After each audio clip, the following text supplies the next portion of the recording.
From the Flying T Studio at Roxo Media House, this is Frogs Today, featuring special guests, TCU Baseball Recruiting Coordinator John Dilaura, former basketball great Bingo Merriex, and outgoing Big 12 Commissioner Bob Bowlsby.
Here's your host, the voice of the Frogs, Brian Estridge. Welcome back into another edition of Frogs Today, episode number 9. And I had a whole big speech I was ready to make. I was ready to talk about everything going on around TCU athletics. And as I'm getting ready last night, I watched the final episode of Ozark. And I'm just totally out of sorts now. Poor Ruth. I mean, what happened to her? Let's talk about that some other day, though. I had to do that, huh? All right, so here's what's going on right now. Obviously, this time of year is an exciting time because we got graduation. And we get to say so long to the senior class here at TCU Athletics. And I tell you, you see some of the guys and gals who walked across the stage, and you say to yourself, this is the future of America. And it makes you feel good about what TCU is producing. And it also makes you feel good about what's happening here as far as athletics is concerned. Just reiterates this program recruiting the best and the brightest. So we say congratulations to the class of 2022. Off they go, and we get ready for this incoming freshman class that'll be here in the fall, a promising one, as a matter of fact. In fact, John Dilaura, the recruiting coordinator for TCU Baseball, he's going to come by a little bit later on. He's charged with making sure this baseball team gets better and better and better every year. We'll talk to him about that. Our very special guest here today is going to be Commissioner Bob Bowlsby with the Big 12. Now, he announced just a few months ago that he's stepping down, and that's going to happen this summer. We had a little one-on-one time with Commissioner Bowlsby in his final days here. He's done a terrific job leading this league, and I know people point toward the departure of Oklahoma and Texas, and they say, oh, that's going to be his mark. I'll be honest with you. It doesn't matter who was commissioner at this time. That was going to happen. What Bob Bolesby did, though, was he held the Big 12 together, and he went out and he added 4 quality programs to it. I think Bob Bolesby should be commended for the job that he did. We look forward to our conversation with him coming up here in just a couple of minutes. In our Where Are They Now segment, Bingo Merriex, a former basketball player under Billy Tubbs. He's been playing overseas for about 15 years. Now he's come back. He's going to get that degree. He's going to finish it out. This is what college athletics is all about. We get a chance to visit with Bingo a little bit later on. So busy day, as you can see here on Frogs Today. Don't forget to go to our website, frogstoday.com. We want you to register there so you can log in, become a member of the Lizard Lounge. We want you in there conversing all week long about TCU athletics. Oh, and by the way, we got a Frogs Today store coming online here very shortly, so you'll be able to get you some cool Frogs Today swag as well. So, all right, before we go any further, let's find out everything going on around this week in TCU athletics. And for that, we head to the newsroom, and that's where Maggie Hale is. Maggie. Thanks, Brian. Now, this semester may be over for the Horned Frogs, but TCU athletics is in full swing. TCU Baseball concluded their home streak Tuesday night against Incarnate Word. The Frogs led for the majority of the game up until the 8th inning. The teams found themselves tied at 4, and Incarnate Word took the lead off a single. UIW up 5-4 heading into the bottom of the 8th. And TCU's Luke Boyers would hit a 2-run triple to put the Frogs up 6-5. Hopes to end the game in the top of the 9th would prove to be unsuccessful as the Frogs made errors on a potential double play, allowing UIW 2 more runs. The game would go to 11 innings with Elijah Nunez, Tommy Sacco, and Gray Rogers on base. David Bishop, who was 4 for 4 at the plate on the night, would hit a grand slam off the first pitch to win the game. TCU now looks ahead to another Big 12 matchup starting tonight against the Kansas Jayhawks in Lawrence. The women's golf team punched their ticket to the NCAA Championship Wednesday. Competing in Albuquerque, New Mexico, the team's fate came down to 2 Horned Frogs performances on the final hole. Caitlin McNabb and birdie and Sabrina Iqbal's par sealed the deal for TCU. The team as a whole finished 4th with Oregon, Georgia, and Texas finishing in the top 3, respectively. The championship will begin May 20th in sunny Scottsdale, Arizona. And the men's tennis team swept both Drake and Utah this past weekend, advancing to the Super Regional. Their regional win becomes the program's 7th straight in the NCAA tournament. The Frogs will be hosting the Super Regional tomorrow at 3, where they'll face off against NC State. A lot more coming up on Frogs Today, so let's go ahead and send it back over to Brian in studio. Frogs Today continues here from the Flying T studio. Thanks for joining us. Boy, we've looked forward to this conversation. Right now, he's the assistant coach, recruiting coordinator. We're just going to call him Baseball Guru. If you would, welcome John Dilaura to the program from TCU Baseball. Johnny, good to see you, man. Appreciate you having me. Grab a seat. You got a little Richard's rainwater here for you. Very nice introduction. I don't know about the guru of baseball. No, that's what, I was talking with Brandy Davidson, who's the PR director for TCU Baseball, and she said go with that. I said, all right. I appreciate it. Thank you. Awful nice of her, huh? Yeah. Hey, tell me, so we're kind of in the middle of it right now. You're coming off the midweek game with Incarnate Word. You got another big series. Give me some sense of the psyche of your group right now. How's everybody feeling?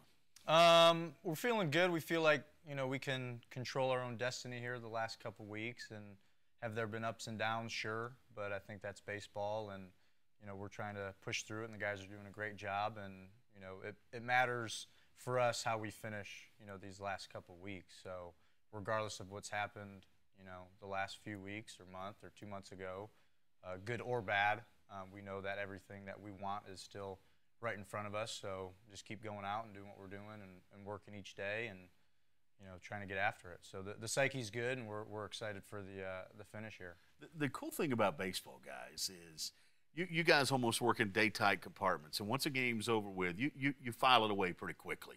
You move on to the next one. And that's different than other sports where sometimes they'll hang on to them and it'll drive them crazy. Were you born that way, or do you have to develop that sense of letting it go? I think as you're in this game, you develop it. But some personalities are different than others. Some hold on to it, or let go of it a little bit quicker than others. But that's the beautiful part about baseball. You get a chance to play more, and if you have a tough one on Friday, like at Oklahoma State, the best thing that could have happened for us was playing again the next day instead of having 6 days to think about your next game. So the guys responded well to that, and we took the series. But yeah, it's a crazy psychological warfare with this game of baseball. Do you, though, as you're working in those day-tight compartments and worried about the next game, do you allow yourself to sort of peek ahead and say, okay, here's what here's what's happening around the league, here's where we stand right now, here's what we've got left? Do you allow yourself to do that? I think you have to a little bit. We preach to our guys, being where their feet are, staying present as best they can. But from a coaching standpoint and a preparation standpoint, I think you have to look ahead a little bit, just in terms of, like I said, preparing. From a record standpoint and standings, you'll look at it, but in terms of thinking too far ahead, it doesn't do you any good. So, but I think from a preparation standpoint, it's awesome to do. We had Bill Mosiello, Coach Mo was in that chair a couple of weeks ago. He's the guru. Yeah. Well, he said something, and as soon as he said it, I said, I got to get JD on, because he said something that I had not put together when it comes to college baseball, which is different than college football and college basketball. And that is, he said, you want to stay young. You want your college baseball team to stay young. Whereas if you're around football and basketball, especially basketball guys, they go, we got to get old, got to stay old. That puts a lot of heat on the recruiting coordinator. Sure. So if you're going to stay young, those young guys have to be better and better and better every year, don't they? You got to have some Braden Taylors and Yes. Nunez's and Boyers that are getting significant playing time as freshmen, Right. with a mix of, some older guys on that group last year. But, yeah, I mean, I think, the younger you can stay, like Coach Mo said, you just know, like, hey, we're going to have a Braden Taylor type player for, 2-3 years, depending on, their draft year. But, yeah, you kind of know a little bit more than, with those younger guys moving forward, so you can plan a little bit better. Not only do you have game day responsibility, but if folks don't know, John, you live on the road. You recruit heavy, you travel a lot. Give us some sense about how that process works in college baseball, and what does that entail for you? I think we could probably have about 6 segments Yeah, right, just I know. on that. But, yeah, a lot of travel, like you said, and our staff does an unbelievable job. Everybody pitches in, the recruiting coordinator title. It is just that, just a title. I mean, everybody pulls, the same end of the rope, and, we all do, the same amount of work. But a lot of time on the road, and you're going out and you're watching, whether it's 8th graders, or 12th graders. That's the crazy dynamic of our recruiting cycle, and totally different than football and basketball in terms of going in later on a kid. Now, it just kind of depends on your class and where you're at and what happens. And now with the transfer portal, kids are decommitting from their current university, or they're decommitting before they even get to that school. So you may go watch a game and every single kid on the field is committed, but you better take notes on them, because at some point that kid going to school A, B, or C might decommit, and you better know who he is and what he's about, and that way you can either get in the mix or not in the mix. So we're in a crazy time with, I think, college recruiting, especially with, NIL getting more involved now. But, we're still about, finding the right kids, the right fit, whether it's making a decision as a freshman or as a junior. It all kind of, depends on, their time frame and ours, if we feel comfortable or not. But we're trying to get to know these kids and these families as best we can, and you have to go out and see them and get them on campus and come to camp, etc., just so you have that rapport to where you feel comfortable making a decision. Will college baseball, and maybe a better question is specifically, will TCU baseball remain a program that recruits high schoolers? And the reason I bring that up is you look around the country, and there are programs in different sports where they've become strictly portal recruiters. That's it. Will high school baseball still be important to TCU baseball? 100%. In a perfect world for us, we would have all high school kids. Good. Will it happen? No, because you're going to have to supplement, losing a few juniors in the draft, et cetera. So you might have to get a grad transfer, a JUCO kid. Right. But in a perfect world for us, we would have the majority of our roster from going back to your point, staying young. Okay, we get these kids; they have less habits when we get the high school kid. Okay, the habits of the JUCO kid may not be bad, but they just have habits that we have to get out of them because they played collegiately for 1, 2, 3 years, whatever it is. So, high school recruiting will be extremely important for us moving forward. Baseball is important to you, especially right now, this time of year. But give us some sense. What does John Dilaura do outside of baseball? What are you into? When we have some free time, golf, bowl, relax. Bowl. Now that's interesting. Yeah, I probably shouldn't have mentioned that. Yeah, I like that though. Well, I grew up in Michigan. Yeah, it's a big deal. It's in the family. Dad, that was kind of his profession growing up. Yeah. And, I was kind of always around it. Just kind of did it as a hobby, and right. Then, competitively a little bit. But yeah. When I go back home in the winter, I'll bowl. If I'm down here and I have free time, I'll golf. Are you in a league here? Bowling league? No. Yeah.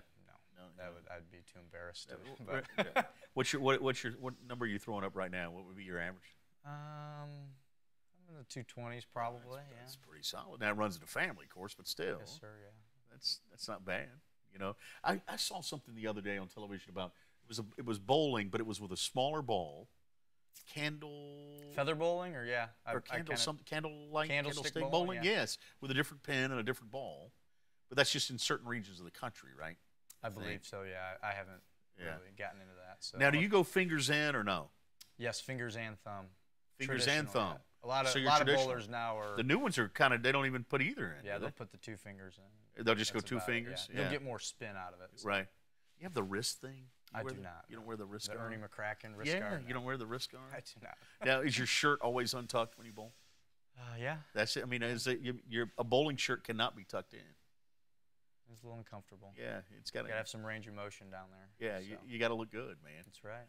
Good to have you here, man. Appreciate you. Glad you came by. Seriously, looking forward to how this thing ends up this year. It's going to be fun down the stretch, don't you think? Good deal. Yes, sir. I think it's going to be great. John Dilaura joining us here in the Flying T Club studios. We got a lot more still to come. Commissioner Bob Bowlsby joins us next on our Frog Feeder. We continue after this time. Criminals, killers. These stories of crime and punishment in the 21st century Western society, as told through the lens of retired Fort Worth Vice Cop Jake White and investigative journalist John Henry. Catch a new episode every Saturday anywhere you get your podcast or at signal51chronicles.com. Signal 51 Chronicles is a Roxo Media House production. Frog fans, TCU Baseball introduces the Frog Flex Pack. This new addition this season gives fans the flexibility and power to decide what games they want to attend. The TCU Baseball Frog Flex Pack gives fans 10 vouchers to redeem for GA tickets at any home game this season for a low price of just $80. That's right, $80. Be sure to purchase your very own Frog Flex Pack today. Call 817-257-3764 or visit gofrogs.com.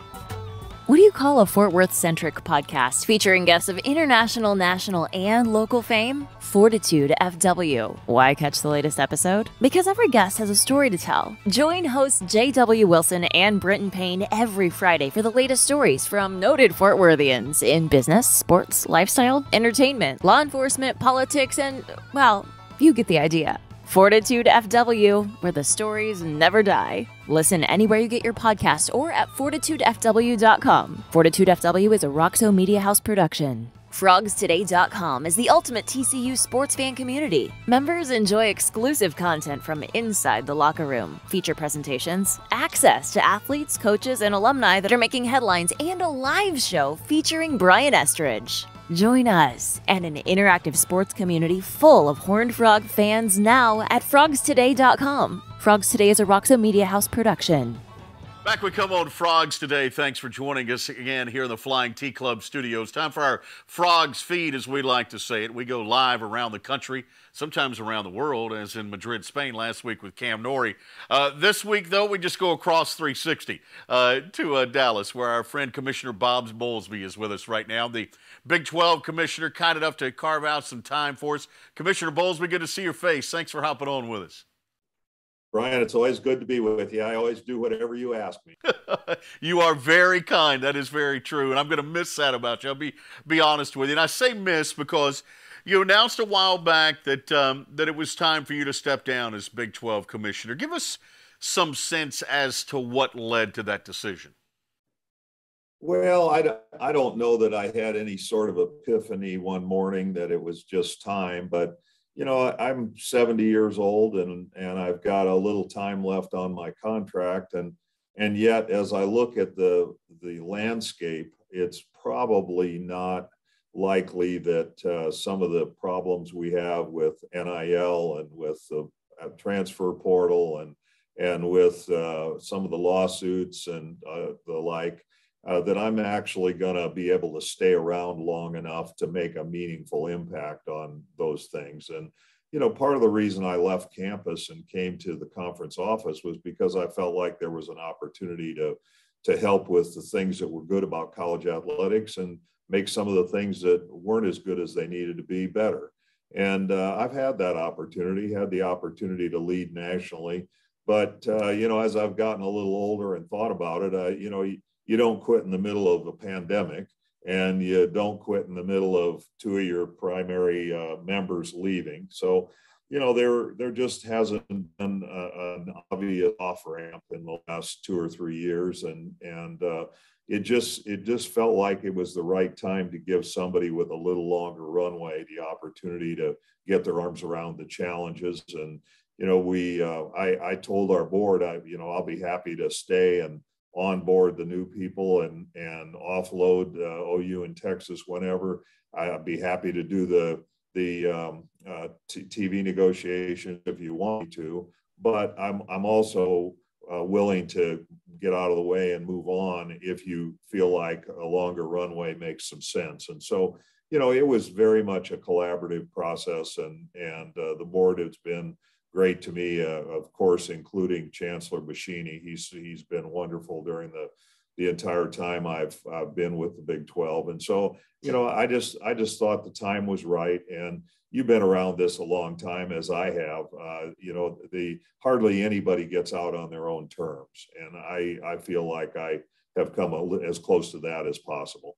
Well, you talk about having an impact on collegiate athletics and everything that it's facing right now. You've had an impact over the years. You've had a major impact at the Big 12. Obviously, TCU has benefited from that.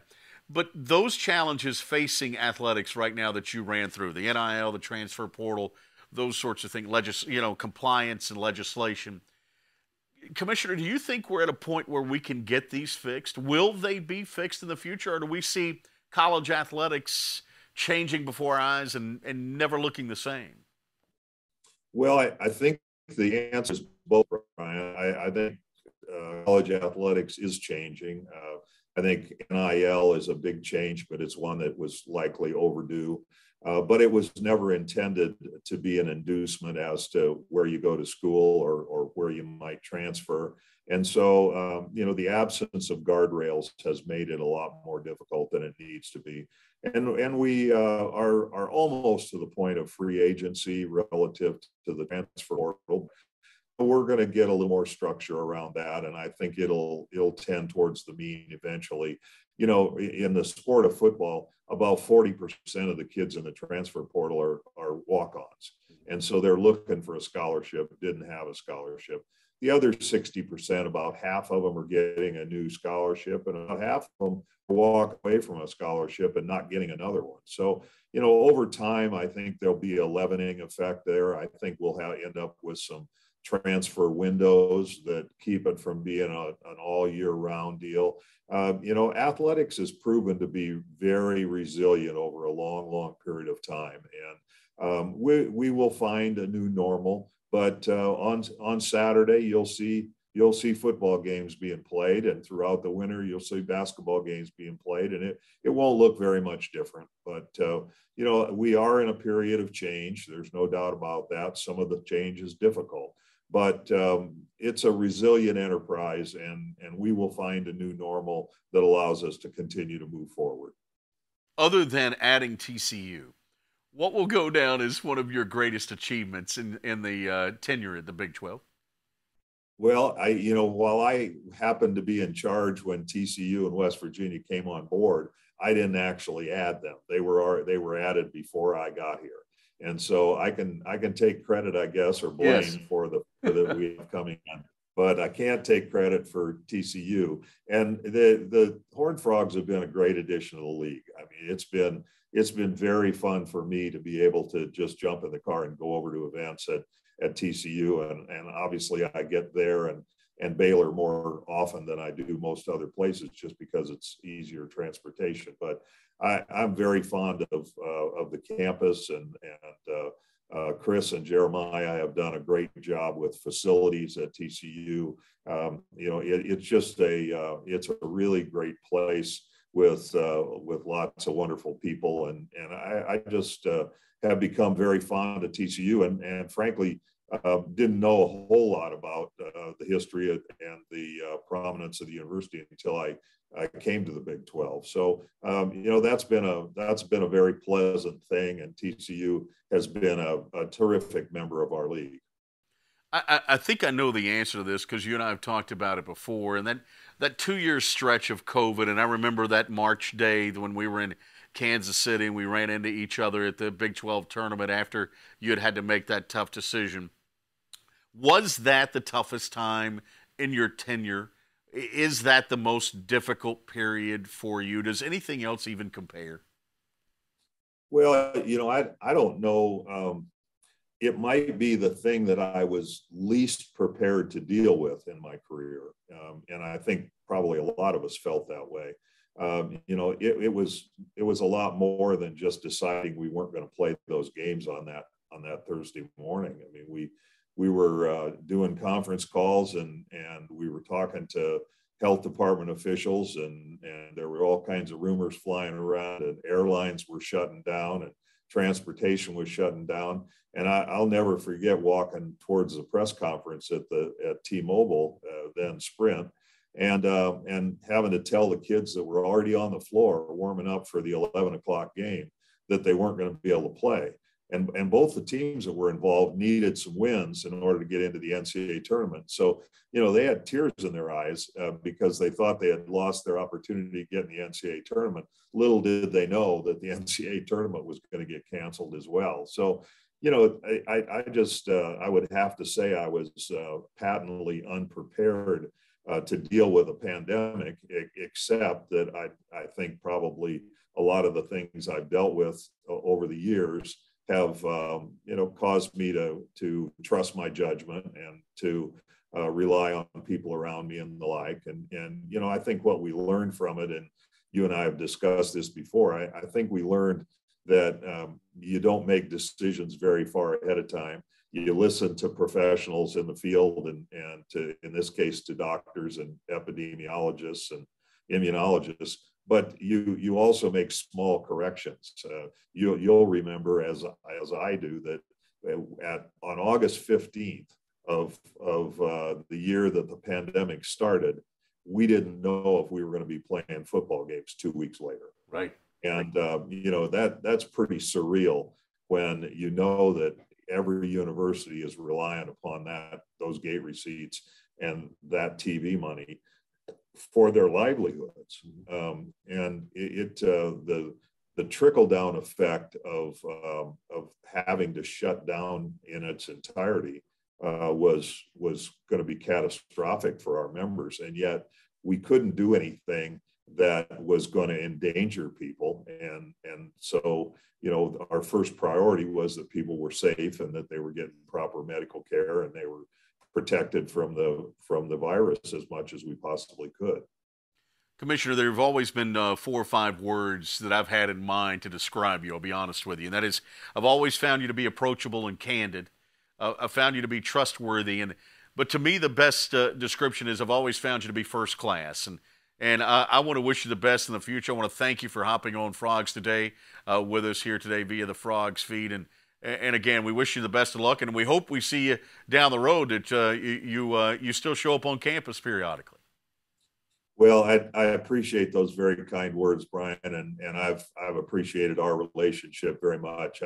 I think you're a top journalist, and I really have enjoyed listening to you and watching you, and thank you for that. You've given me great access too, and I'm grateful for it. And I'll be around. We're likely going to stay in Dallas. We have 2 of our children here and 6 of our grandchildren. So I'll probably be darkening your door from time to time. I look forward to that. Big 12 Commissioner Bob Bowlsby joining us here on Frogs Today. Still to come, where are they now?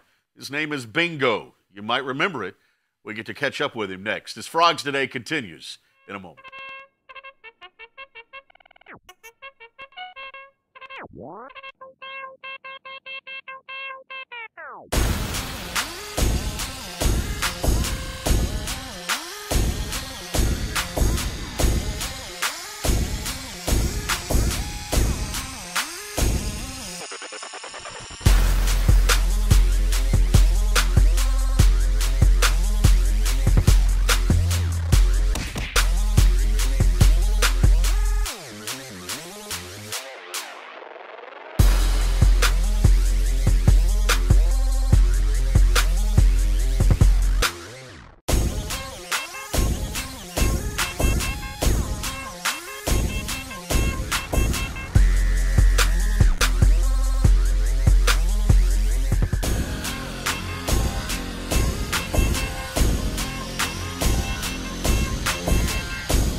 Back we come on Frogs today, you know, and you think about over our tenure here at TCU, we're running some great players and coaches and fans, but there are a few that kind of stand out. And they stand out for different reasons, personalities, maybe games or events that took place that remind you of them. This guy, to me, it's a whole bunch of things. 1, it's the name. 2, it's the smile. 3, it's the way that he played. And 4, it's the great career that he's had since he left here. If you would, please welcome on our Where Are They Now segment, the great Bingo Merriex joining us right now. Bingo, how are you, man? I'm doing well. How you Good doing? to see you. Good to see you too. Glad you're here, man. Thanks for having me. So I was trying to add this up because it's been 20 years since Right. you and I've known each other. Right. 17, 18 in pro ball? How long was it? 17 years professional. 17 years. Right. Because if you look up the average tenure of a professional basketball player, it's like 3. Right, right. How did you make it 17? Man, first it was just the grace of God, you know, and definitely that he covered me through everything I've been through out there. To be able to play that long and to not have any major injuries, I think that was just the biggest. And then just to take care of my body and just love the game. You got to have a passion for the game, you know, and I think, you know, starting to play at 8 years old and then just to keep on going, like through college and then to be able to play professionally, you know, try it out for the NBA, you know, it didn't work out that way, but then to be able to have a career overseas, definitely was fun. It was a good ride. The one thing I remember is it didn't matter if it was practice or a game. If you were playing basketball, you were smiling. Right. That's your happy place. It is. It is. It really is. And I think my dad and my granddad, they were smilers a lot, and it's hereditary. Yeah. But at the end of the day, I love joking, Yeah. hanging out with the guys, and just being silly. You know, I think that's what it's about, you know, and then when you get out there on the court, you forget everything else that's going on outside because you're there for a purpose, and that purpose is to play basketball and have fun with it. We're entertainers. And you were entertained a lot of folks for 17 years in pro ball. You mentioned overseas predominantly. Can you give us the order of where all you played in order? I can do it in order. I might miss a little bit, Okay. but I know I started Lebanon, Philippines, Italy, China, Germany, over to France, back to Germany, Belgium, back to France, back to Belgium. Then you got, Ukraine. Then from Ukraine, Turkey. And after Turkey, I spent the 6 years in Japan. In Japan. Yeah. So what was, of all those stops, and that's awesome. You got to see the world, man. What was your favorite? Well, if you ask young Bingo, Italy was my favorite Yeah. because I love the food there and the women were definitely beautiful Right, there. So right. that there was definitely like, oh, wow. But as I started to get older, I think Germany and Japan became my favorite just because of just the history and just the people there were definitely welcoming.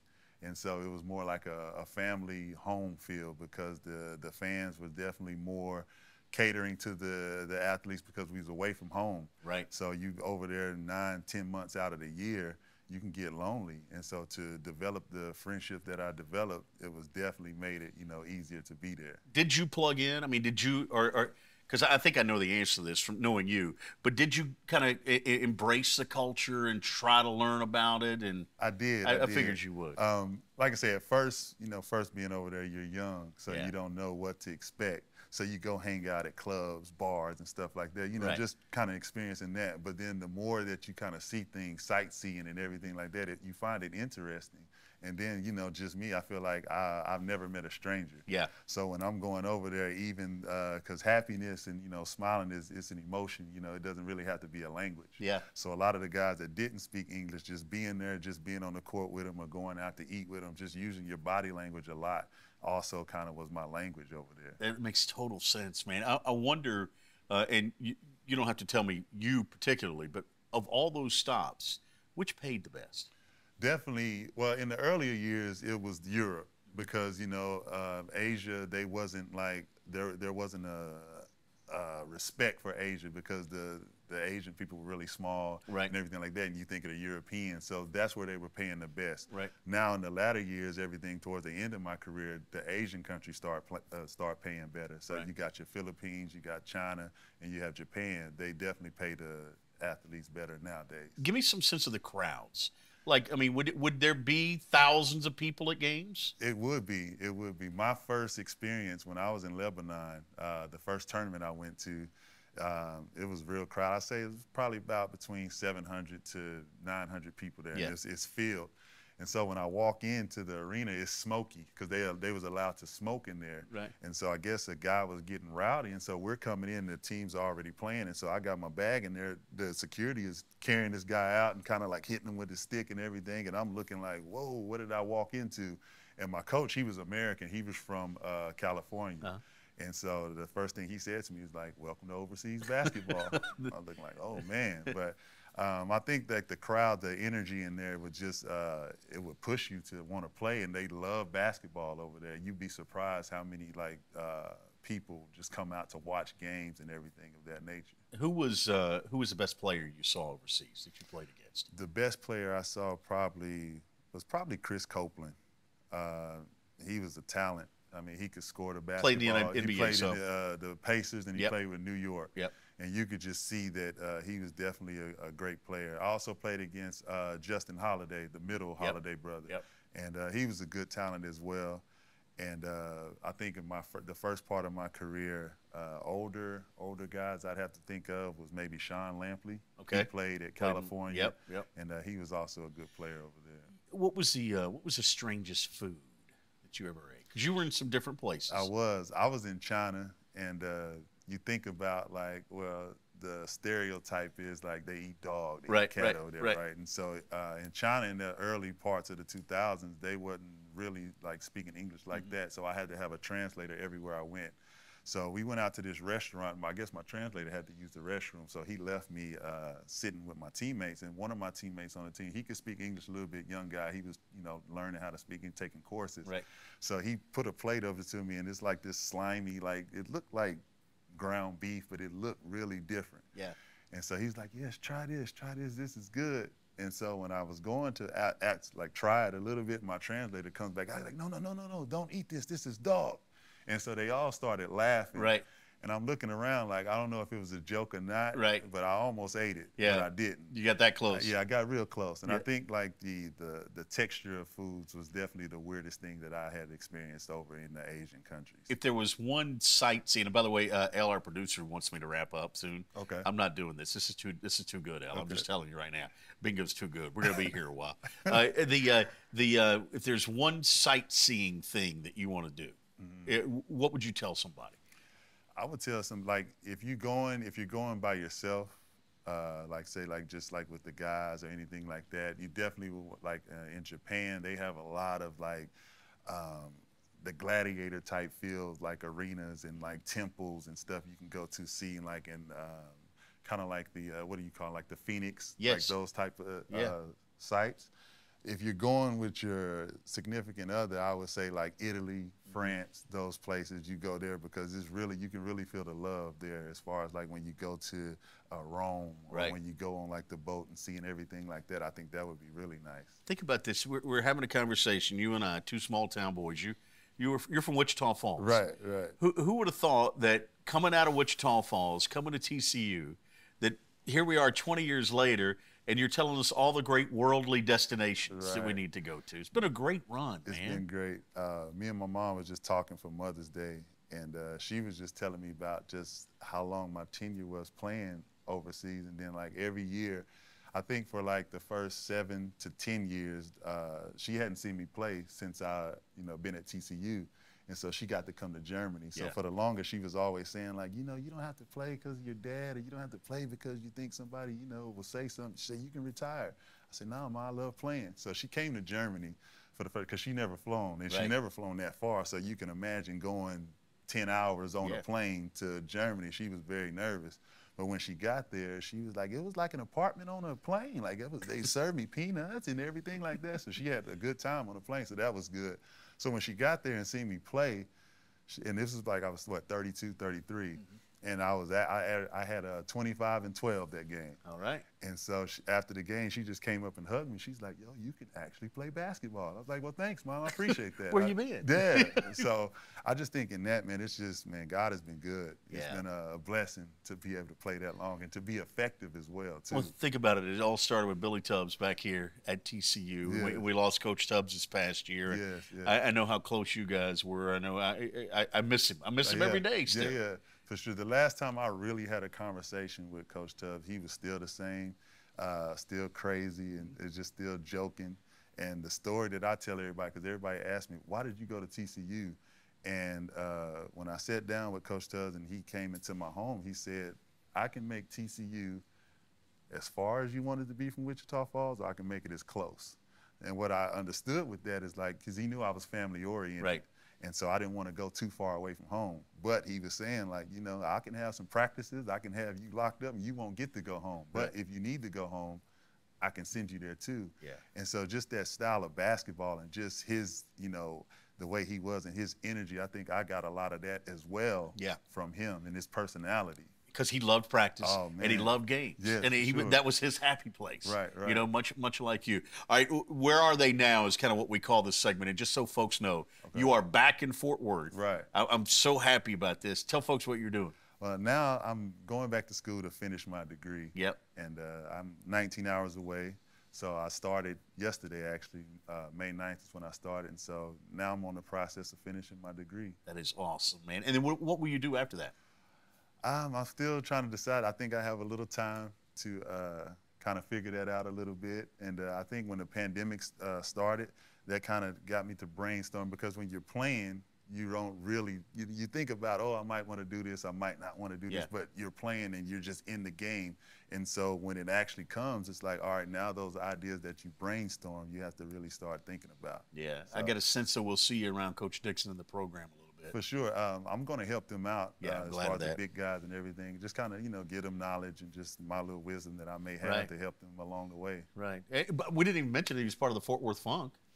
Definitely. You know, we didn't get into that, Yeah, but that we'll was talk good. about that in the future. Okay. You know, you can be our Fort Worth Funk analyst. I can do that for sure. I think they're going to have a good team this year. I think they are too. And man. a lot of the guys that tried out and a lot of the guys that they're bringing back.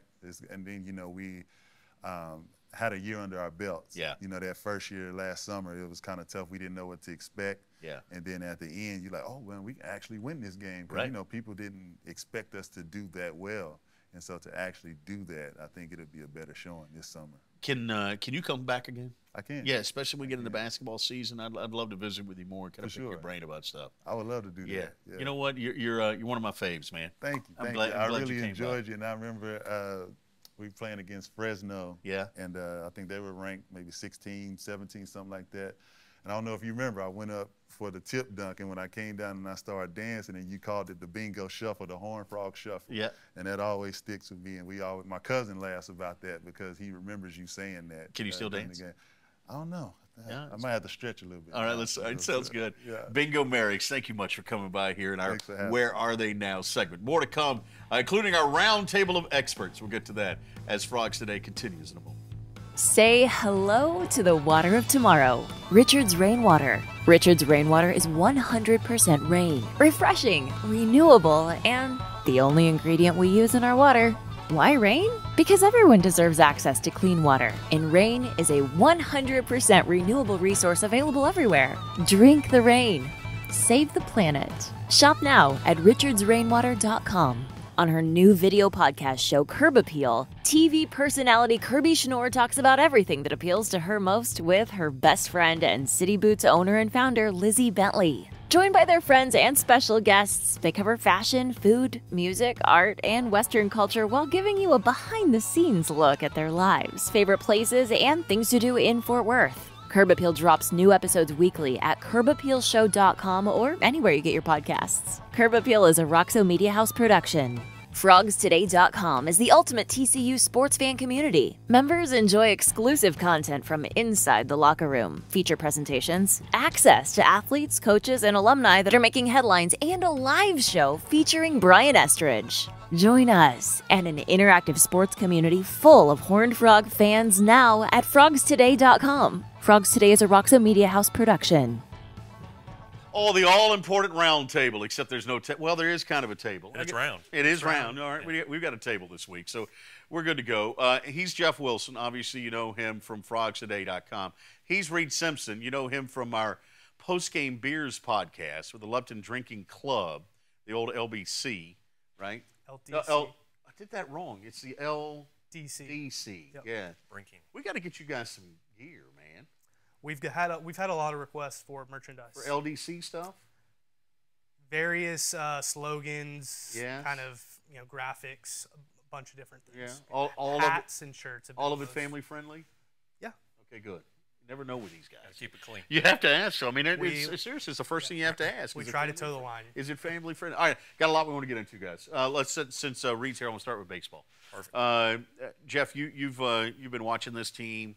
Obviously, they hit a little bit of a bump in the road. It's kind of, to me, it feels like what your old friend Ron Washington says. That's the way baseball go. Because it feels like this is what a baseball season does. It'll be up and downs. Yeah, and I was kind of looking at the Big 12 standings, and there's a lot of parity, it seems. And parity either means everybody's good or everybody's not so good. Oklahoma State really hasn't run away with it. TCU 1-2 at Stillwater. So, I mean, TCU is right in the mix, but a baseball season has ebbs and flows. And, the difference between a major league season, of course, and a college season is about 100 games. And, so you got to keep the lows to a minimum. But right now it seems like TCU's kind of hit one of their funks. It could be a byproduct of pitching wearing down. There's definitely some injuries, and the middle of the lineup has to produce. And Braden Taylor was sick, and David Bishop, he's a freshman. I think he might be catching up to him a little bit. So, but they still have time, and they have time to get back on a high. Have they? And there's still work to be done. Obviously, there's still season left here, Reed. Have they exceeded your expectations for this year? I would say they've met expectations. I know that's boring, but the team profiles, just like most TCU postseason teams profile, they're deep on the pitching side. They have the Tommy Sacco in the lineup, the three-hole. Luke and Baker's been there in the past, Evan Scoug. They have Elijah Nunez at the top who can steal bases, get on base. He's really improved this year. We kind of have seen David Bishop being one guy who's worn down as the years gone on because he is a freshman. I don't remember if we saw Braden drop off at all last year being a freshman. I know he was all first team, second team, all conference. But I would say they've met expectations. And the reason I bring that up is there's a school of thought out there, and I've heard you guys talk about this on both on air and off air in your podcast, that this team is kind of built for next year. And that's not to give up on this year, but when you look at the way the roster will mature next year, that could be the special season. It is. They're going to lose some pitching. They might lose their entire weekend rotation. I don't really know with Riley. He's dropped off a little bit. He was soaring up draft boards from kind of what I saw Kendall Rogers and the D1 crew talking about. Brent Walker will obviously be gone. They'll have to replace him. Cademan Parker, though, has started most Tuesday games this year. He's going to be a very, very good weekend starter for TCU. And then they're going to have to fill some holes in the middle infield with Tommy Sacco and Gray Rogers both on their way out. Tommy Sacco's had probably a better year than most people expected him to. Going into the COVID year, I believe, he was a highly touted JUCO transfer. He started off very hot in that COVID year, got shut down. Last year, he didn't quite meet those same expectations, but this year he's exceeded all of them. So they will have to fill that middle infield void, but I'm sure they'll find a way to do it. Would they move Braden Taylor to shortstop, you think? Yeah. Possibly. David Bishop, I think, is a third baseman by trade, so you could move him back over. He was a shortstop in high school, but if he knows the left side, right, you can do that. But yeah, Hunter Toplansky was also a shortstop in high school. I think he's the backup middle. So there could be some juggling that happens there's here. the transfer portal. Right, that's the other you're not going to be necessarily relying on an 18-year-old to come in and be dependable up the middle with the glove and do some things at the we back. had John Dilaura on earlier, and John said, hey, this is still going to be a high school-driven roster at TCU. Yeah, they may pick and choose, like you said, if you need to go get one guy. Sure. You may pick and choose a guy in the portal. This will remain a high school-driven roster at TCU. Because it's funny because we've talked about this a couple of times now on the show. Mosiella brought it up a couple of weeks ago. Baseball's different. these guys want to stay young. They want teams to stay young. College basketball wants to get old, and I keep going back to this and kind of harping on it because it makes sense in baseball, and it makes sense in no other sport to stay young. You know, that they want this roster to be full of freshmen and sophomores who are playing. Well, you can get your hands on guys. They're going to be on a pitcher. He's going to be, his arm's going to be pretty lively, but he's projectable. He's still going to grow. He's going to grow into something and develop.